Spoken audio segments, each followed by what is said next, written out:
charge your cell phone, right? Every day. Heck, if you're like my daughter, if it gets to like 18%, you're freaking out and you have to charge your cell phone immediately. You might be wondering why I'm talking about your cell phone right now. I'm not talking about your cell phone. I'm talking about you. You charge your cell phone the second it dies, probably, most likely, because your cell phone is your connection to the outside world. But let me ask you this question. You charge your cell phone. You refuel your cell phone. You give your cell phone battery life. Are you doing the same for yourself? Are you giving yourself permission to plug yourself back in, to charge yourself? You don't let your cell phone battery run out, but you're letting your battery run out on life, on yourself, on your energy, on your time every single day. Let's face it, ladies, we know that. We've all experienced it. The statistic 73% of women put themselves last is staggering. And however, it's an accurate statistic. And as I'm saying this right now, I know that there's women out there agreeing and nodding their head. I did a poll on Instagram, several days ago where I was asking the question, how many women officially are finally putting themselves first and taking care of themselves? The results were staggering. 90% of the women who answered the poll admitted that they're still not taking care of themselves. What are you waiting for? What are you waiting for to actually decide to show up for you? Well, I am going to give you a tool or a strategy, even better yet, so that you can plug yourself back in.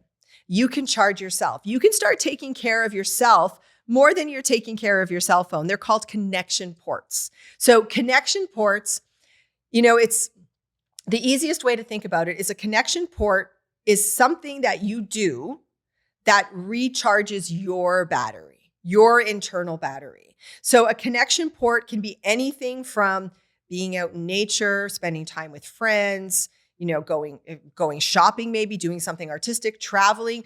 It really, they're very individual. A connection port is something, I want you to think about the last time you were in an experience where you weren't watching your clock.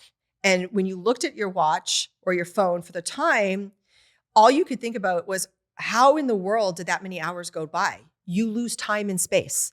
You ever been we've all been there in an experience, and you're like, how in the world did I just a whole day go by?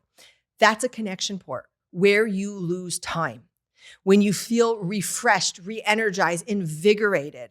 Now, as I'm talking about this, I know you're probably acknowledging, oh yeah, I know exactly what that means. I know what that feels like.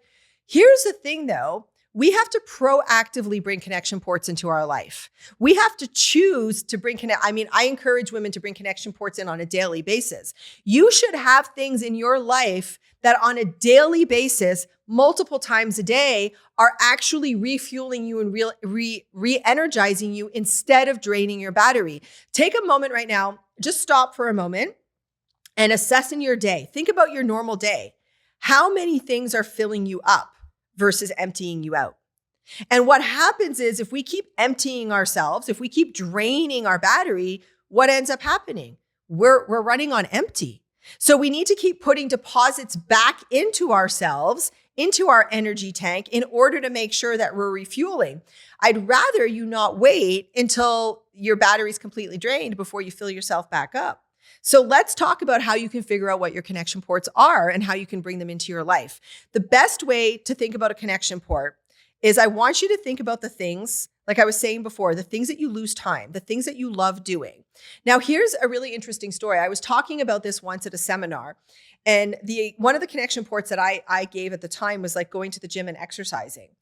And one of the women who was in the audience, she goes, oh, you know what? I really, really should be going back to the gym. I have a goal to lose weight. I think that should be one of my connection ports. And I was like, no, a connection port is not a goal. If it's something that you have to struggle to get to, it's not a connection port. If it's something that you have to convince yourself to do, it's not a connection port. A connection port is something that is effortless for you. Sometimes it might take a little bit of like encouragement, motivation to get there, but once you're there, you immediately are in your glory. So if going to the gym brings that to you, then sure, it's a connection port. However, in most cases, for a lot of people, that's not the case. So I want you to stop and think about that on the first level. Think about that. What are connection ports? What do I love doing? doing? What refuels me up? Then the other thing I want you to consider is a lot of people will say, like, for example, like be out in nature. Being out in nature is so like healing. Well, maybe for you, maybe not for me, maybe for someone else. There is no one way to do anything. So when you think about connection ports, I want you to think about, what do you feel attracted to versus repelled by? I'm going to give you a little story to go with that. In the exact same seminar that we were talking about, one of the ladies, she mentioned that one of her connection ports is going to the gym and like hitting the boxing bag. And the second she said, punch the punching bag, I immediately felt like almost this like repelling from that energy. The thought of going and punching a punching bag, for me personally, it just like exhausts me. That's not stress relieving. That's not reconnecting for me. That amount of intense output is not a connection port for me. It actually repels me. So the way that you can help figure out what your connection ports are, because believe it or not, a lot of women do not know what they are, is like list exercises or activities. So someone says to you, do you want to go dancing? Does it attract you or does it repel you?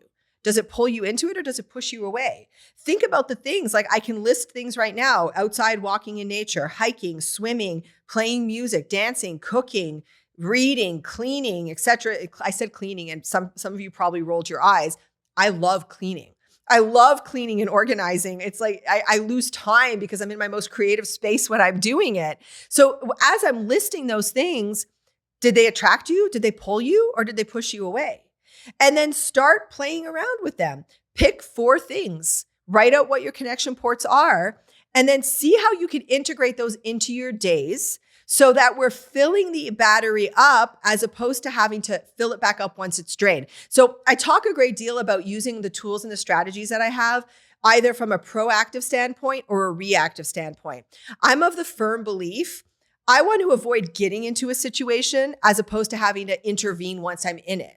So if you are, putting energy in your tank, filling up your battery on a day-to-day basis by doing 1 connection port, 2 connection ports a day, whatever the case may be, that's a proactive way of making sure that your battery is at least running on 50% all the time.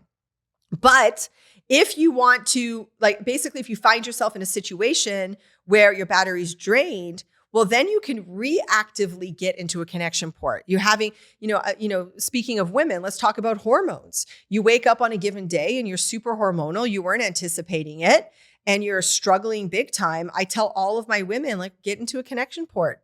What can you do right now that's going to make you feel better, that's going to align you, that's going to help you recharge yourself? So connection ports, not only are they, I think that they're absolutely essential and imperative to have. Write a list for them, write out 3 to 4, start there, and then practice them on a daily basis. If you can't do it on a daily basis, bring them in at least once a week. Make one day a week a day that's a connection port day for you. However, make sure that you choose the things that are actually filling you up. And I really want you to think about that. A lot of people think I'm going to recharge by sitting in front of the TV and watching movies. I want you to ask yourself if that's actually refueling you though. Is it refueling you? Is it inspiring you? Is it leaving you in a creative space? Or is it just, dead air because you're too tired and you needed to rest? So connection ports, the topic for today. Take the time to create a list for yourself. Take the time to step in and practice them, because your cell phone battery is not the first thing that you should be plugging in every day. Your next level doesn't wait. So don't just listen, move. Share this episode, tag me at the Carrie Campbell _experience, and join us inside the No Woman Left Behind movement. Until next time, hold the vision, trust the process, commit to today so we can redefine, reclaim, and rise together.